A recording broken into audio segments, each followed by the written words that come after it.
ઢળીને લઈ જાય છે. જુઓ આ માણસના આપણા મતા પાંડવોને સંકટ પડ્યું, સતી દ્રૌપદીને ઢળીને લઈ જાય છે કે આના ચીર ખેંચી લો.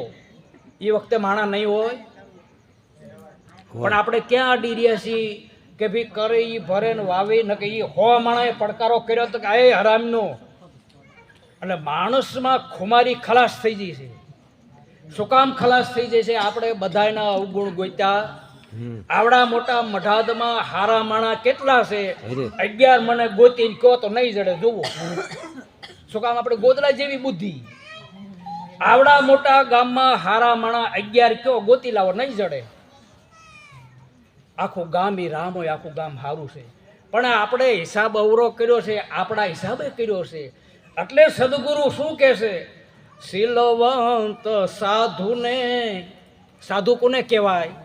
સંત કોને કહેવાય? કાન ખોલીને સાંભળી લેજો. ભગત ભક્તિ કરવી નથી, પણ આને જ્ઞાન કહેવાય, જાણજો. સાધુ કોને કહેવાય? સંત કોને કહેવાય? ભગત કોને કહેવાય? સતી કોને કહેવાય?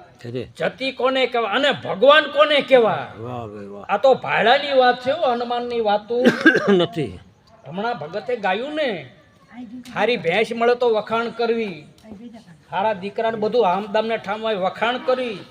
આ તો મને લેહ ગગનમાં લાગી. મને સદગુરુ મળ્યા, અમને તો સદગુરુ મળ્યા છે. અમને એવા સંત મળ્યા કે એ અમારા ભવે ભવના, આમ જુઓ, અમારા પાપને હરી લીધા. અરે અમને ભવસાગરથી તાર્યા, આવું કોણ બોલી શકે?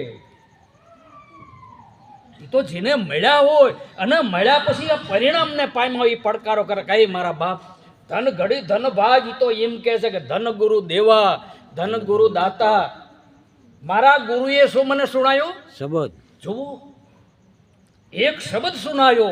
અને સદગુરુ પહેલું બાણ એ મારે છે કે આવડા મોટા જગતમાં વર્ષોથી એમ કહેવાય છે કે તારા મા બાપ ભગવાન છે, પણ ગમે એને પૂછો કે તે ભગવાન ભાળ્યા છે, કોઈ હા નથી પાડી શકતું. ભલે નો હા પાડી શકે, પણ ભગવાનની તો ખુમારી. અરે કોક મને પૂછે ને કે તે ભગવાન ભાળ્યા છે, લે કહી દઉં, લે કહી દઉં.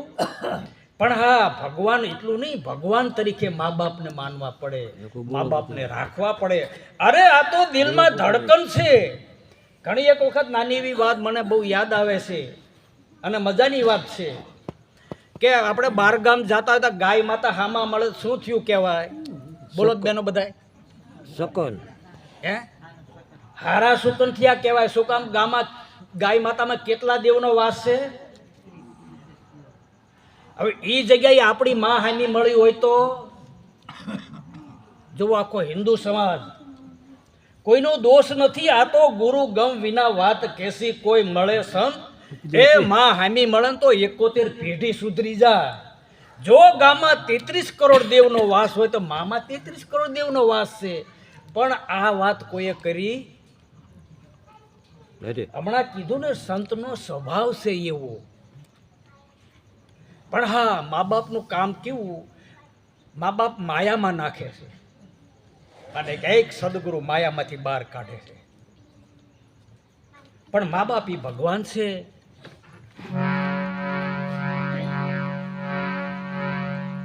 એટલે જ્યાં સુધી આપણે આપણને ન ઓળખવીને ત્યાં સુધી આપણો ઉદ્ધાર થાય.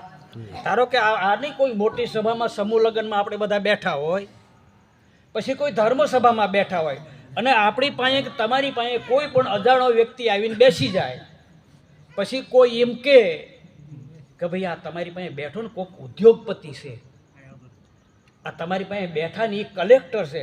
તરત આપણે આમ પગ દબાઈને બેઠા હોય, પણ તરત આઘા ખસવી કે નહીં? શું કામ? કે ઓળખાણ થઈ, એની પતિત થઈ. આ કોક ધનવાન છે, આ કોક કલેક્ટર છે, નકર ઢીસણ દબાવીને બેઠા હોય.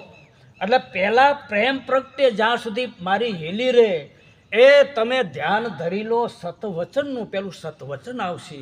એટલે સતવચન એ આપણી રહેણી છે, જે ગુરુ મહારાજે રહેણી આપી છે.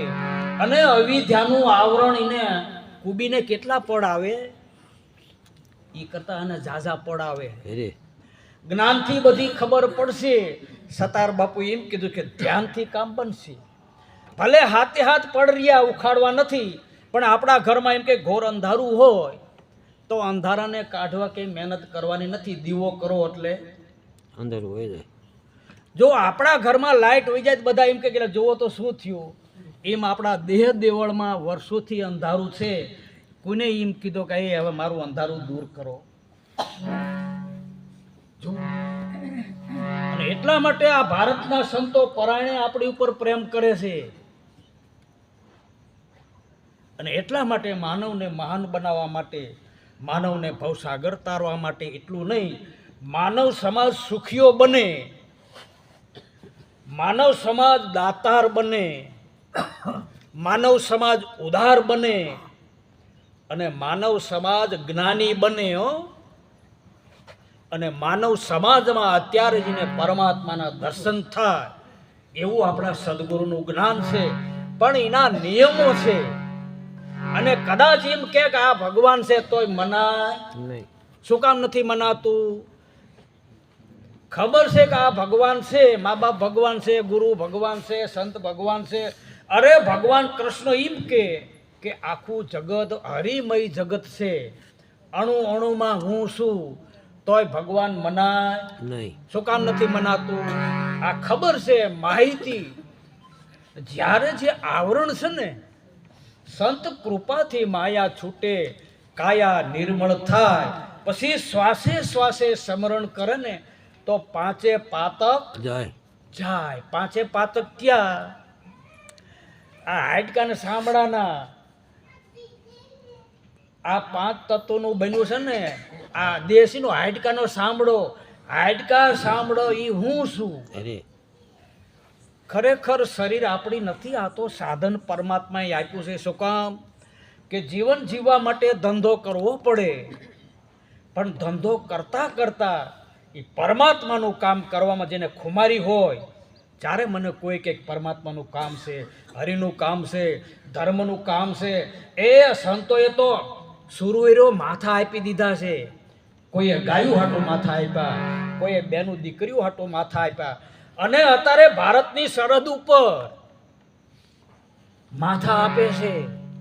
એટલે કે રોટલા તો અહીંયા એમને મળી રહે, એટલે ખાલી પગારથી ભરતી થતા નથી, પણ એમને મરી જવાની બીક નથી. એમને રાષ્ટ્રનું હિત કરવું છે. જો એમ આપણે જ્યાં સુધી માથું નહીં આપી ને ત્યાં સુધી જે પરમ તત્વનો માલ છે ને એનો અનુભવ થશે નહીં, અને અનુભવ સિવાય આ બાત બનશું નહીં. એટલા માટે એક સંતો એમ કીધું છે, અમર પ્યાલો રે અમારા ગુરુજીએ પાયો. અમર પ્યાલો કોણ પાય?